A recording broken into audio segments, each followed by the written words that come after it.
Hello and welcome back to Drilled. I'm Amy Westervelt. Today we are bringing you another episode in our series Drilling Deep, in which we look at different books that are coming out, either on climate or on science or history, democracy, all of the things that we kind of look at here on Drilled.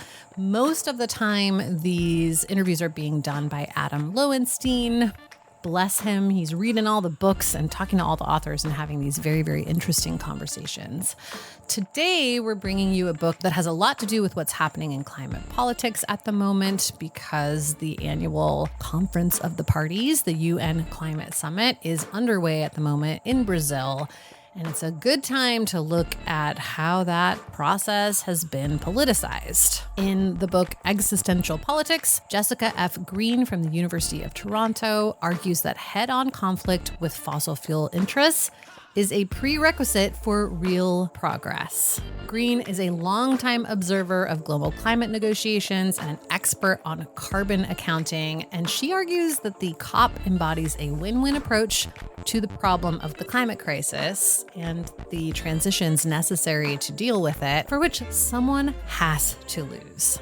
The challenge then is to make sure the right people do the winning, while the fossil asset owners, as Green describes them, do the losing. Adam had a really interesting conversation with Green, who's someone that I've also spoken with in the past about COP proceedings. She's really, really, really interesting on this stuff. I think you'll enjoy this chat. It's coming up after this quick break.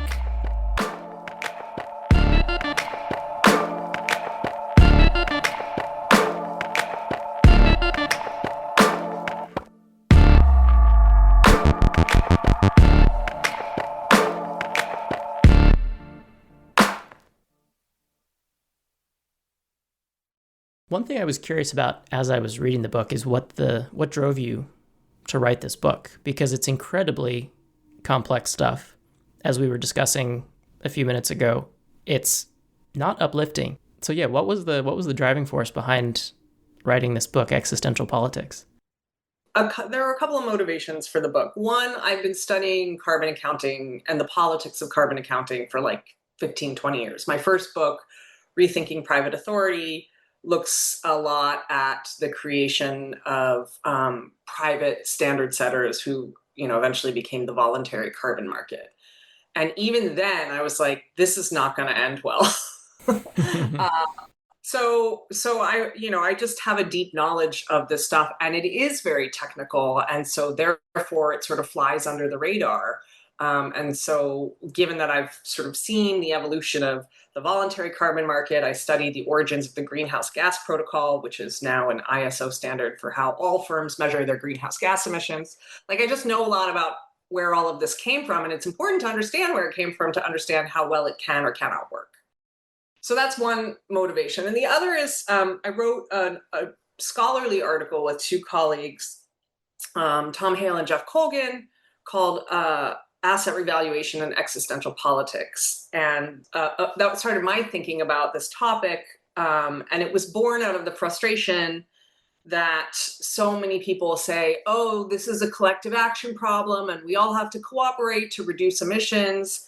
And, what I saw as a student of climate politics over many, many years is that this is really a distributional problem. This is about, who gets what, when, and how. And so the idea of like, oh, if we all just cooperate was just, it seemed to me just looking at the wrong problem. And so those were the two real motivations for thinking about, okay, well, we need to wake up to the fact that we're just largely thinking about this the wrong way. Yeah, and we'll come back to the obsession, you might say, with cooperation among the elite standard setters and other organizations who have been leading the global charge on a lot of the stuff you write about in the book. But before we get there, I wanted to ask if you could define what existential politics are and then talk about how they differ from regular politics, if they do at all. Yeah, so I define existential politics in the book as I define existential politics as a political contest between different kinds of asset owners. And I offer this sort of very simple model of three kinds of asset owners: fossil asset owners, vulnerable asset owners, and green asset owners. And fossil asset owners are obviously like fossil fuel companies, mining companies, heavy industry, all of the kind of the high emitting industries that are the foundations of our economy.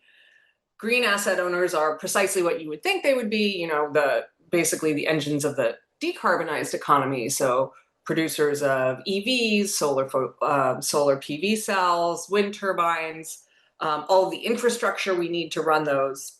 And then there are vulnerable asset owners, and vulnerable asset owners are those whose assets will be destroyed by the effects of climate change. And so the basic idea of the book is that we have this profound asymmetry, that fossil asset owners are running the show. They have been for decades. And saying that we're all in this together, if we just cooperate, is ignoring the elephant in the room, which is these very powerful interests that have a vested interest in maintaining the value of their assets. And the reason that I say that it's existential is so we describe it as, in the first article, as distributional politics on steroids. So it's not just about who gets what, but whose assets become completely worthless, whose houses disappear, whose livelihoods disappear, which countries disappear as a result of both climate policies and the effects of climate change. So it's really about the existence of many, many things. And unless we grapple with the visceral reactions that is going to provoke in people, then we're not going to make much progress. The title of the first chapter, which is very direct, "We are not all in this together." And I think that gets at the heart of what you're saying there, which is that this is ultimately a question of power, and the power asymmetries, as you mentioned, between right now tilted very heavily in favor of the fossil asset owners and against the vulnerable and the green asset owners. There is this idea, and we're going to get into this a little bit more, that there is a way that tackling the climate crisis can be a win-win, that everyone can come out ahead if we just do this together. And I think the thing that "we are not all in this together," that message gets at, is the fact that no, in order to tackle this crisis, someone has to lose. And that someone is not just the fossil fuel industry, but everyone invested in the fossil asset class and the status quo. So can you talk about that a little bit? The fact that as much as we might like to think, and it makes us feel better to think that there is a comfortable world in which everybody wins, that's not the case. We've tried that, and it's not working. Yeah, I mean, I think, again, as a sort of longtime observer of climate politics, the UNFCCC, the Framework Convention on Climate Change, and then subsequently the Kyoto Protocol, and now the Paris Agreement, the UNFCCC started, the Framework Convention was signed in 1992. It was the heyday of the liberal international order. We were writing environmental treaties left and right. Humanitarian intervention was a thing that we did, for better or for worse. The WTO was expanding, and there was a lot of international cooperation. And that's when we started, as a global community working on climate. And so I think it began in this moment where it's like, we can all cooperate. Look, we're doing it in all these ways. And it, ignored the fact that as early as the 1990s, before the Framework Convention was even inked, the fossil fuel industry was already generating disinformation around the science of climate change. And that's been, well documented. So, there's the argument here is like, you cannot collaborate with obstructionists. And there is this very long tradition of obstructionism. And so until we realize that, we're just sort of fiddling at the margins. It seems like it describes sort of the status quo approach of some of these elite global institutions in some ways, fiddling at the margins in a way that doesn't try to tackle the fundamental political dynamics.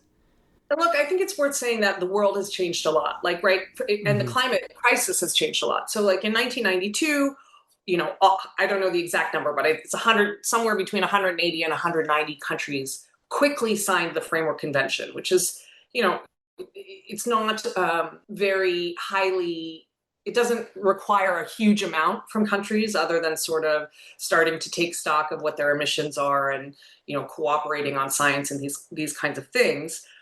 But, it seemed like there was some consensus, and also the climate crisis was far away. So it was sort of like, okay, well, probably, arguably some of the politics weren't existential then. There could be, winners and losers, but the losers maybe wouldn't lose as much or as quickly. But now that we've just repeatedly kicked the can down the road, we're in a sort of do or die moment, and those costs become much more precipitous. Those changes become more precipitous, the costs become steeper, and therefore the politics more conflictual. And one of the ways we've kicked the can down the road is what you describe as measuring tons. Can you give an overview of types of quote unquote solutions that it encompasses? So I refer to it as actually managing tons. And the idea is that we have this very narrow construction of the climate problem as a technical problem of measuring, verifying, buying and selling, and accounting for carbon emissions. So it's just this focus, this very narrow focus on measurement, and buying and selling, and making claims about the level of emissions. And so measuring emissions is actually, in many ways, very difficult. Some things are very straightforward.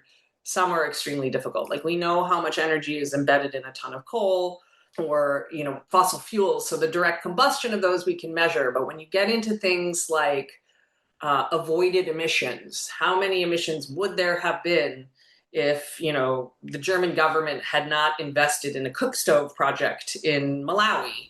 That's a Right. very difficult set of calculations to make, which rely on a hypothetical baseline. Like, this is what the world would have looked like if we hadn't done this.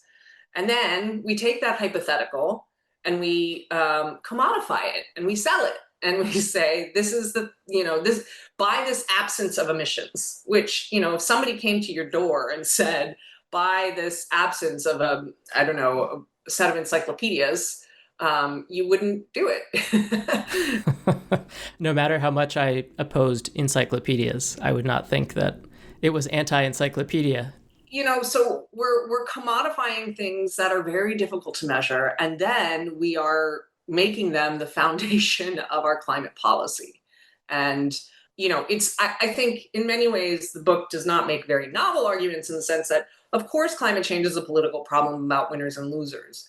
But I think the contribution is to say, as long as we are thinking about it in this technocratic way, which is pervasive in climate policy, then we're not going to make real progress. I actually think the way that you articulate the pervasiveness of it is pretty novel. The reason I say that is because, yes, the root of the problem is the fossil asset owners and their decades of obstructionism. But there is also this consensus, this entire cottage industry of corporations, NGOs, organizations that exist sort of in the space between those two that are deeply, deeply invested in managing tons and all of the verification and validation and certification that this really complicated technocratic approach demands and has created. Can you just talk about that industry a little bit? Because I think it's really hard for people who have not experienced it to appreciate just how broad it is, how connected it is with positions of power, governments and corporations and corporate trade groups and things like that, and also how much they just have invested in continuing the inertia of managing tons.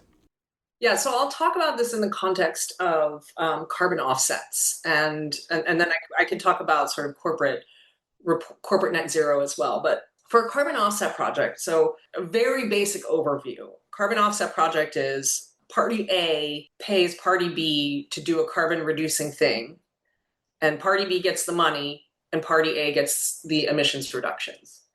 But it doesn't just involve Party A and Party B. Someone's got to design the project. Someone has to make sure that the project conforms to whatever methodologies are required. Then the project has to be validated, generally by a third party that says, yeah, this looks good. The methodology is sound.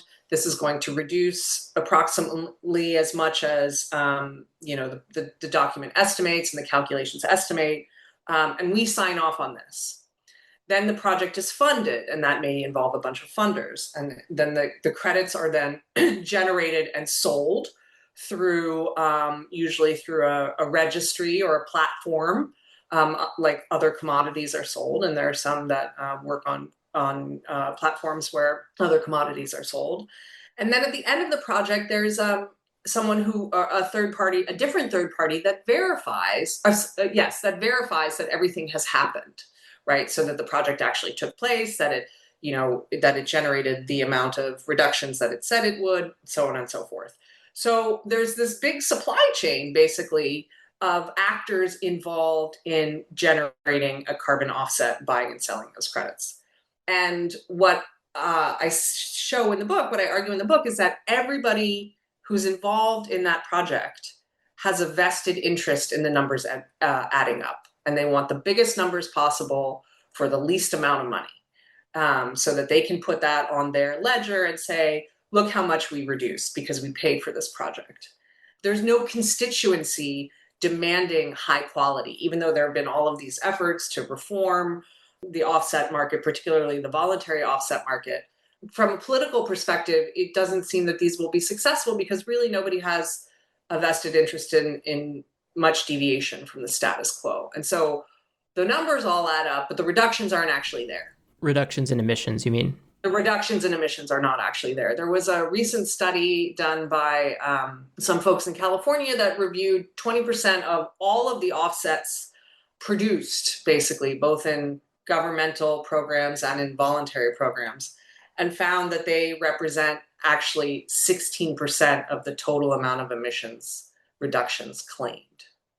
So that there's almost an order, it's like shocking how little these are actually reducing emissions or avoiding emissions.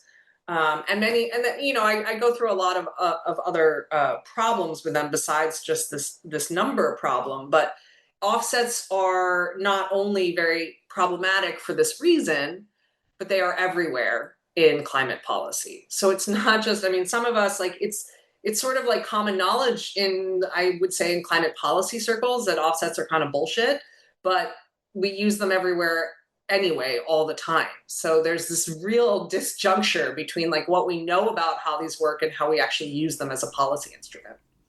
I feel like they're also one of the climate, again, quote unquote, solutions that has broken through in sort of a mainstream way.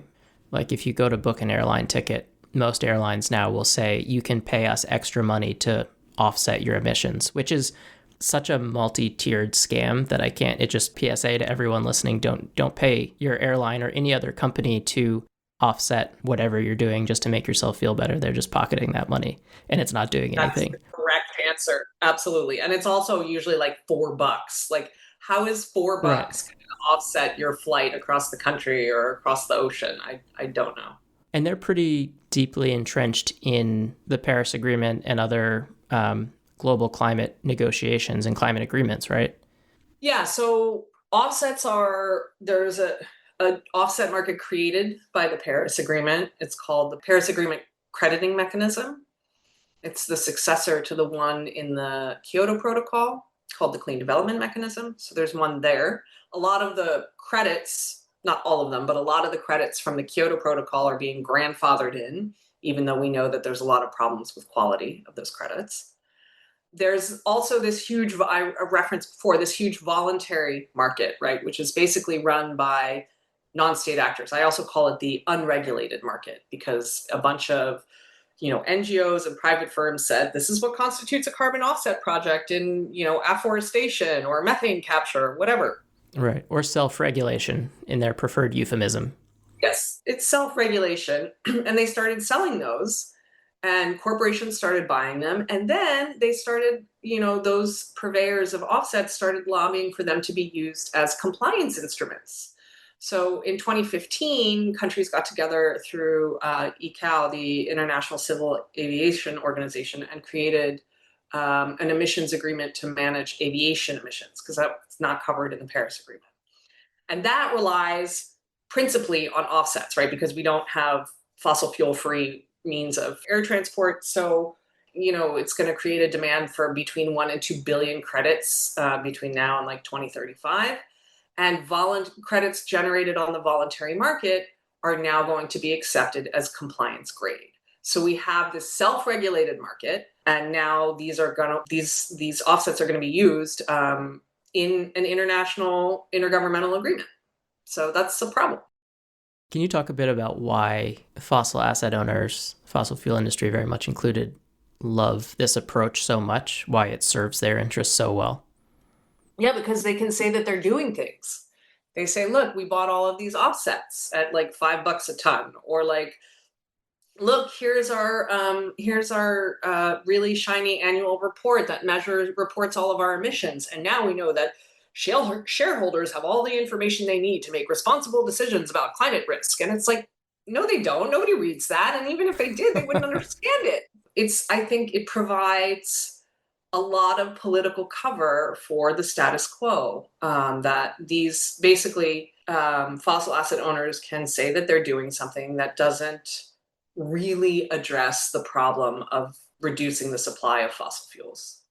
And indeed, if you look at like carbon pricing, one of these, so this is the, the darling of economists, and before it became political poison of many governments as well. Carbon pricing, if you look at the extent to which it is driving reductions, it tends to be for things like efficiency improvements or fuel switching. So these aren't really changes from the perspective of a fossil asset owner.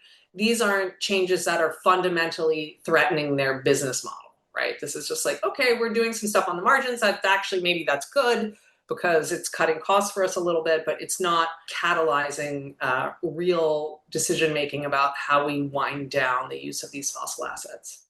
Which is one of the reasons the entrenched interests love it so much. And also the fact that, as you point out in the book, carbon pricing, carbon tax or cap and trade type of system is so politically unpopular. And I wrote a story about an organization called the Climate Leadership Council a few years ago, which was Exxon, BP, other trade groups, fossil fuel companies backed organization that was advocating for a carbon tax. And one of the reasons they love it is because it's so politically unpopular that they can say they're for something, and because people hate it, because it has all the costs up front and all the benefits down the road or diffused, throughout the world, it's never going to pass. It's never going to go anywhere. So they don't have to worry about the solution that they say they're for ever becoming law. It's so insidious. Or they will advocate for an emissions trading scheme and then lobby for free allowances, which is basically like, okay, well, we're participating in this thing, but we literally pay no costs because the government gave us a free right to pollute up to X amount. And once you start giving those away, it's very hard to take them back. Right. So yeah, they're both pretty insidious because they look on the face of them like something is happening, but in reality, very little is happening. And then the last one I wanted to make sure we touch on, probably briefly because it shares a lot of the same flaws as what we've been talking about, is the obsession with net zero, which you describe as an elaborate distraction. It's another thing that has obviously broken through in sort of the mainstream discourse, the idea of net zero. And you won't find a corporation or a government that has not proclaimed, except maybe America, that has not proclaimed its commitment to net zero by some far off distant point in the future. Right. It's like, so, maybe 30 or 40 years ago, the rhetoric shifted from environment from like development to like sustainable development. And sustainable development was this great thing because you could be sustainable and develop at the same time. And you could sort of put whatever you want in that conceptual basket. And I argued that net zero is the same because the math is so difficult, particularly for firms. Like for governments, it's a different issue. So I want to bracket that for a moment. But if you claim to be net zero as a company, right, you have to measure what are called your scope 1, your scope 2, and your scope 3 emissions. Most people, I'm assuming a lot of your listeners have heard of those. The direct and indirect emissions. So scope 1 are your direct emissions, either through production or generated through purchased electricity. And then scope 2 are some of the closely monitorable indirect emissions, like the commuting of employees. And then scope 3 is sort of everything else. So it's everything all along the supply chain. So if you're Walmart, your direct emissions are, the electricity you use to keep the lights on, but, the electricity or the emissions from electricity for your suppliers or the carbon emitted through moving things along the supply chain are your scope 3 emissions. And so measuring scope 3 emissions is, particularly if you have 100,000 suppliers like Walmart does, is impossible, right? Because you can't get all that data. You can ask your suppliers to give it to you, but it'll be incomplete, it'll be self-reported, all of these kinds of things. And so what we get is a very partial picture of what the company's scope 3 emissions are, which is not entirely their fault, because how do you get all of that information? But it's extremely misleading about what their emissions actually are. And one of the points I make in the book is everyone's scope 3 emissions are somebody else's scope 1 emissions. So if you measured everyone's direct emissions through, say, regulation, then you wouldn't have to have this kind of rigmarole where people are, there's, again, a huge cottage industry of ESG officers and, carbon accounting firms and all these kinds of things of helping these companies implement, measure their emissions. And I just argue that is really it's not getting at the fundamental question of asset ownership, right? It's just sort of window dressing in many cases. For people, again, who have not maybe been in this world directly, it's hard to overstate how lucrative the, measuring net zero, measuring scope 1, 2, and especially 3 emissions, that entire industry of measuring and reporting for consulting firms, accounting firms, NGOs, smaller companies is, the more complex, the better from their perspective. Yes. In a lot of ways. It's an entire sub-industry that only grows as this gets more complicated. And I should say there has been a little bit of progress. Like there's a number of countries that now have sort of anti-greenwashing laws on the books that kind of help control some of the claims that companies can make. But it's not really enough, and it's not really the key issue. Something I thought was really interesting was an example you gave on that front about, I think, legislation in Canada that led to some very dramatic change in public performance of the Oil Sands Pathways Alliance. Can you just talk about that real quick, just as an example of what regulation can do in terms of prompting actual change and actual action from this industry group? It's been in the last couple of years. Canada passed a bill that basically said, controlled what kinds of claims firms can make about their net zero work. And the Pathways Alliance is a group of basically companies that do oil extraction in the tar sands, and they are planning to be net zero, which, if you think about it, is a bit of an oxymoron. Like, it's some of the dirtiest oil in the world. How on earth do we get from that to net zero? And so this bill was passed, and basically the Pathways Alliance scrubbed their website overnight and just, had some nice pictures and took down all of the words and all of the language because it didn't comply with, there was some criticism of the law. I can't remember what number it is. There was some criticism that it was, not sufficiently specific. And so that left the Pathways Alliance and other companies potentially open to litigation because of, how the law was being interpreted. But nonetheless, it led to an about face by the Pathways Alliance, which, I think speaks to your point of, like, actually, yes, we can have regulations to, that will change behavior rather quickly and rather dramatically if there's the public will to do it. So as the Conference of the Parties, the UN COP30 conference approaches, there's certainly, as we were talking about before we started recording, there's certainly going to be an enormous amount of media coverage and fanfare and feel-good pledges and things like that emerge from the forthcoming conference. I wanted to read 2 sentences that you write in the book because I think they're important to keep in mind as we head into the conference. The first thing you write is that at this point, the Paris Agreement is teetering on the brink of complete irrelevance, and the COP appears to be collapsing under its own weight. Can you just unpack those 2 arguments a little bit? On the irrelevance question, look, it gives me no joy to say any of this. I don't want this to happen, but it is happening. And so I think we need to reckon with that. So there's a few reasons. I mean, one is the obvious, what political scientists would call output legitimacy. Like an institution is viewed as legitimate if it does what it says it's going to do. And it's not doing that. It's failing by its own measure, right? The target in Paris is to limit warming to 1.5 degrees C, and there's already substantial evidence to suggest that we're above that. We're at 1.6 as the global average. So that's number one. It's not doing what it says it's going to do. It hasn't succeeded at bending the curve on emissions. Number two is like what the sort of coverage that happens every year and has for the last few years about, the growing influence of both petrostates and the fossil fuel industry. So, the last two COPs were in Azerbaijan and the UAE.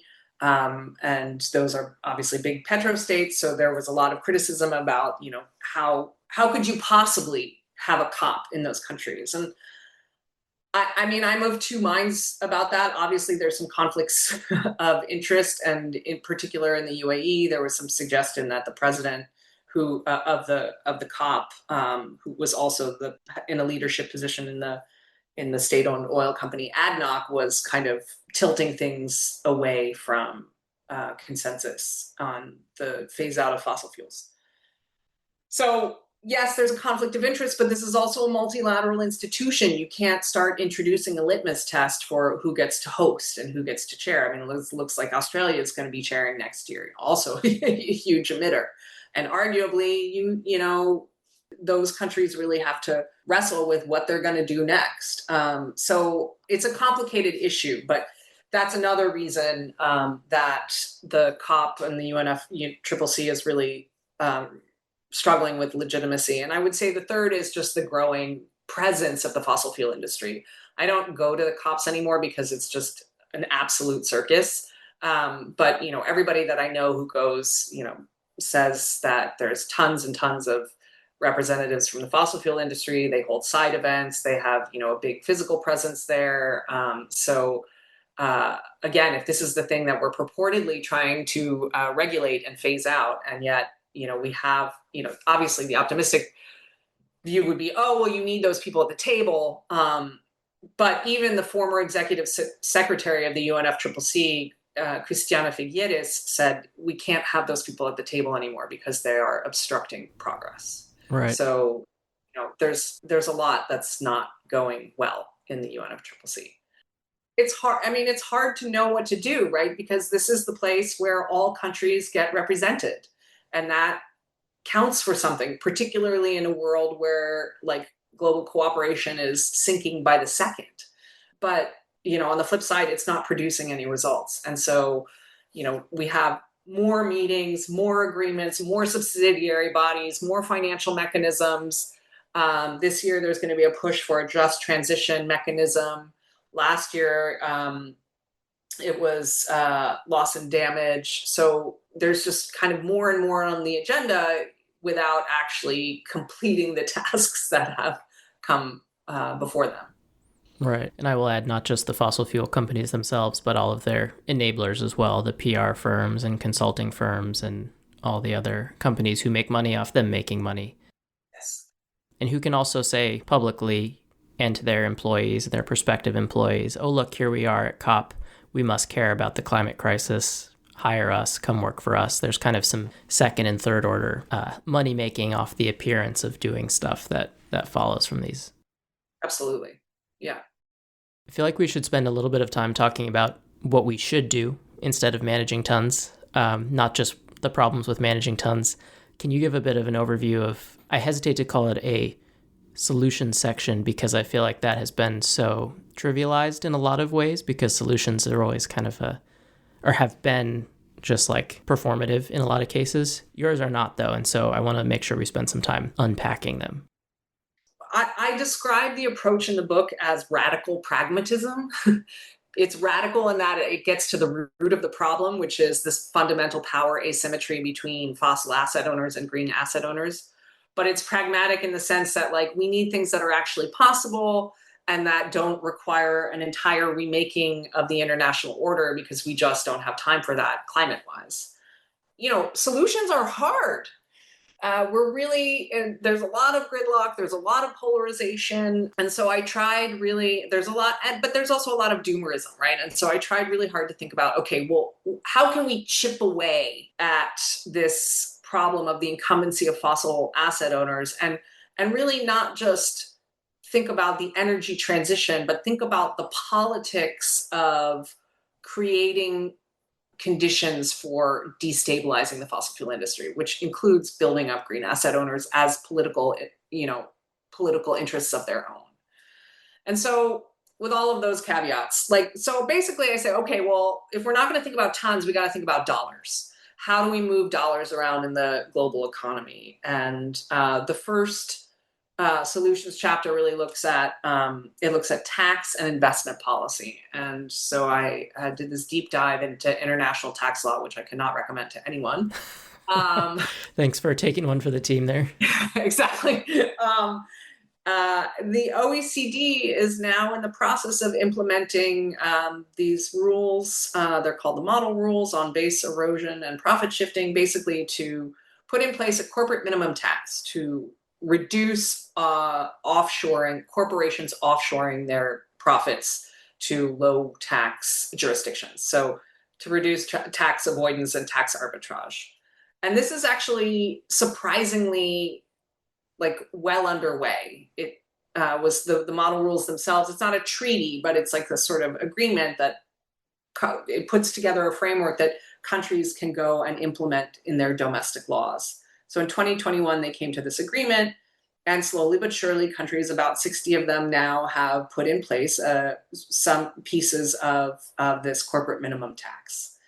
And I argue that this is good for a bunch of reasons. Number one, governments need money. And they need money. And even number two, ideally, they use this money for climate stuff. Maybe they don't.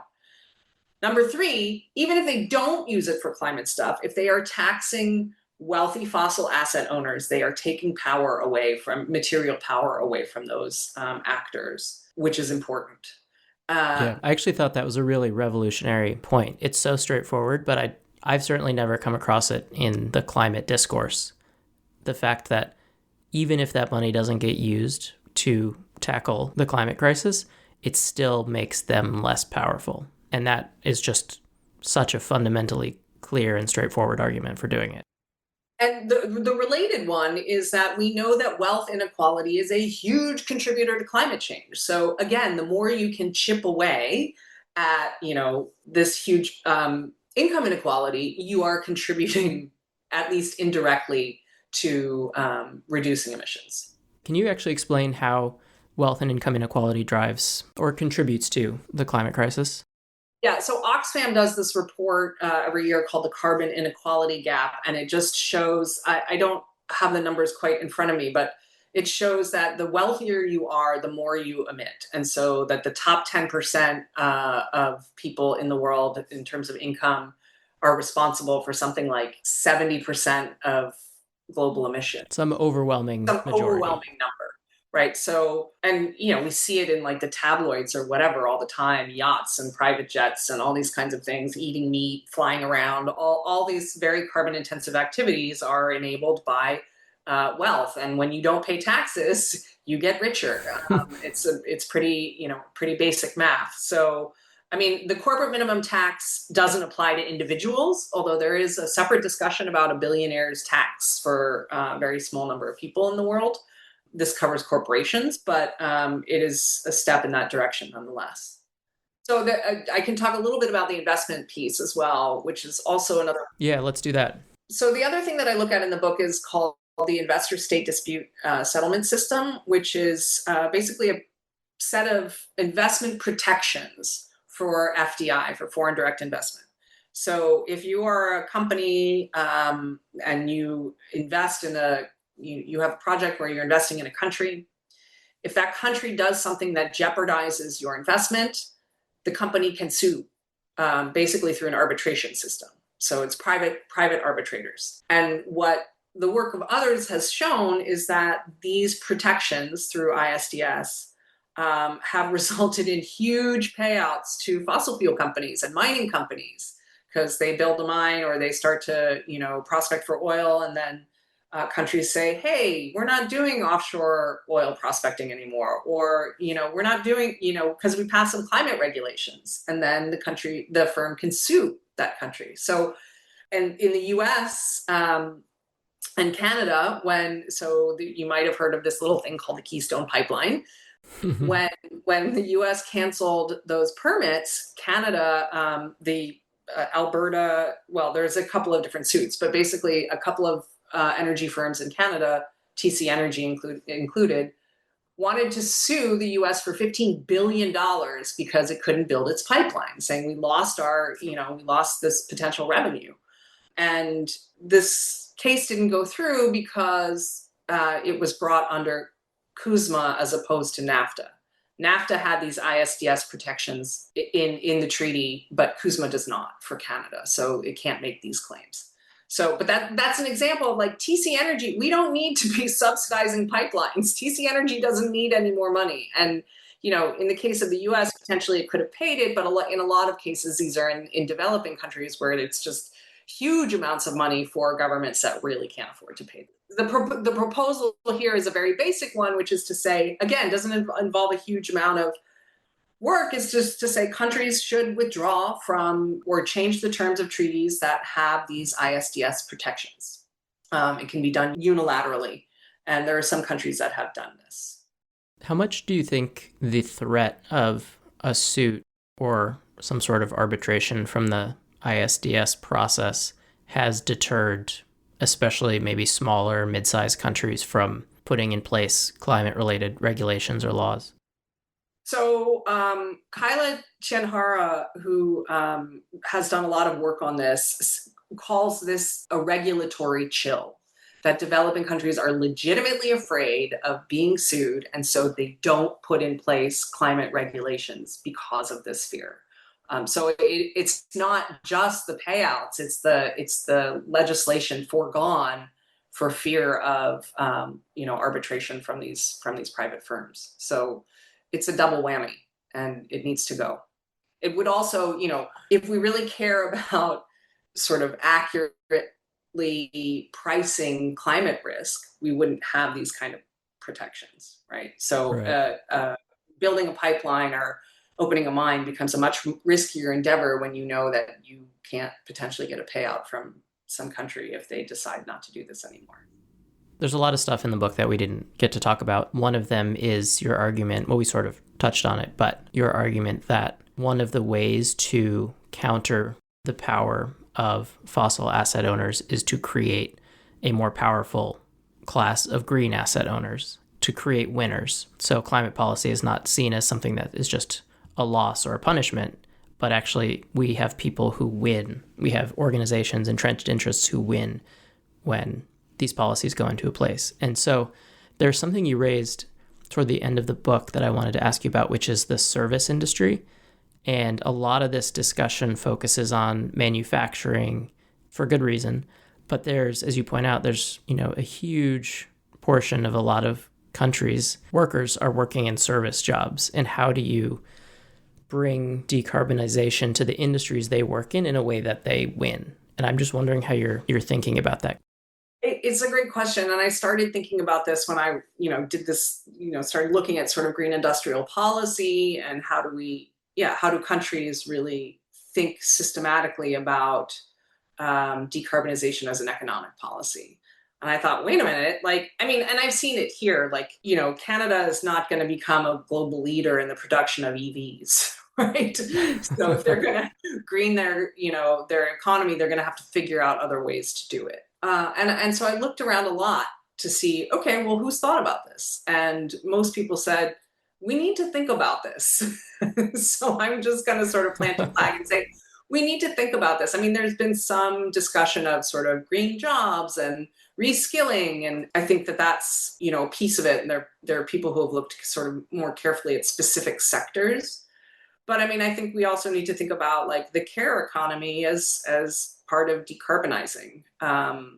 Take that tax money and pay for teachers and nurses. These are all low carbon activities that we need desperately in a lot of OECD nations. So I don't have a good proposal for like, how do we think about that?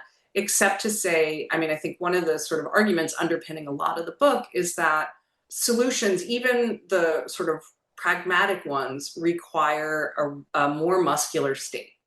That is not something that's really on the menu these days, although things are changing so quickly with the sort of explosion, or I should say implosion, of the global trading regime, that like countries are really now trying to figure out, well, how do we retool our economies if we can't just buy and sell cheap stuff all the time? Right. And so that, I think it provides a window for countries to think more carefully about what the service industry, the role of the service industry is. But I don't think we've seen a lot of it play out in politics thus far. Is there anything in particular that you will be looking for when the COP convenes, I think the second week in November? Are there signs that would tell you, some of the ideas you talk about in the book might be seeing some progress or not? Well, I mean, I think developing countries in particular, have been fighting very hard for language and activity around just transition. Like a lot of that is sort of code for money to developing countries to decarbonize. And so if there's any thinking about a just transition that involves a real mechanism for funding beyond, hey guys, let's all contribute to this. Like this is what we've seen. Right. At some point in the future, we promise. Yes, at some point in the future, we promise we'll do it.